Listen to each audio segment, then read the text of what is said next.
new as a home buyer's thing. When he gets home, he has to get 8 new tires, and that will be $2,400.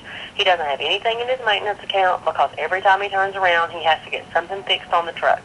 So they're going to take it out of his pay statement, which is going to be $266 a week for the next 9 weeks.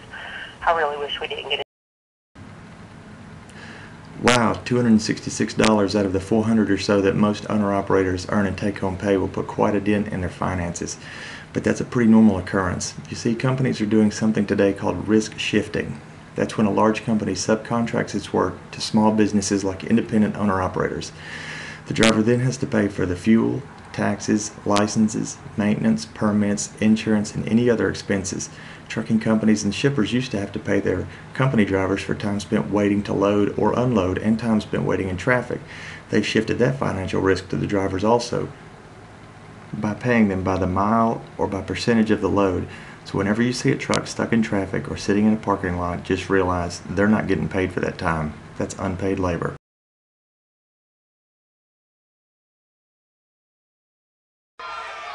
Here's a hard luck story.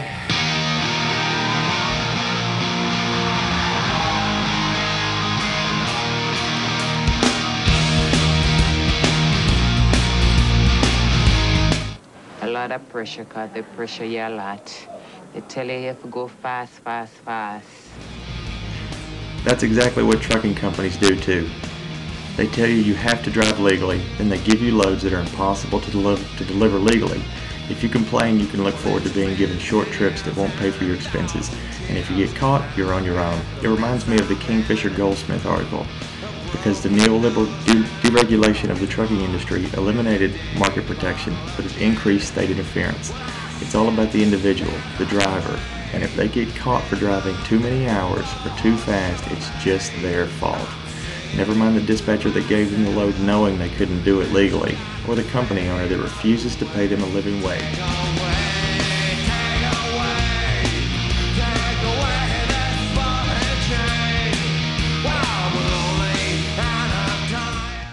You have to buy a lunch for $75, a drink for $25. Sometimes you come home nothing.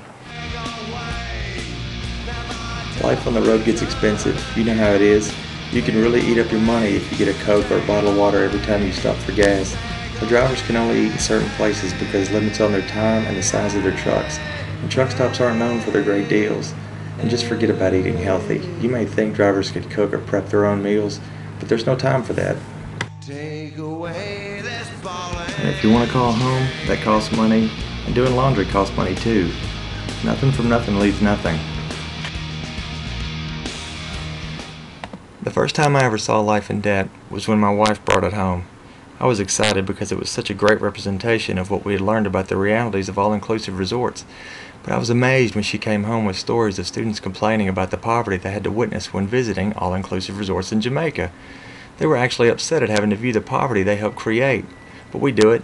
We blame truckers, stereotype truckers, get angry at truckers. We get angry at the way they drive, never realizing the odds are they're so incredibly tired and haven't had a balanced meal in days or weeks. It's our consumer, now, me economy that keeps them tired. Oh yeah, and a healthy dose of our apathy. Trust me, there's nothing they'd rather be than out of our sight. Another complaint some students made was that all Jamaicans really want to do is scam you or sell you drugs because they're too lazy to work. Does that sound like the stereotype of the underemployed from Newman's No Shame in My Game? No work ethic? And it's their choices that got them into this position. Well, that's the same line of thinking we use with truckers. We say they're fat and they're lazy, all they want to do is yap on the CB, drink coffee, smoke cigarettes, crowd rest areas, and pick up prostitutes at truck stops. Some truckers do this, but it's not the norm.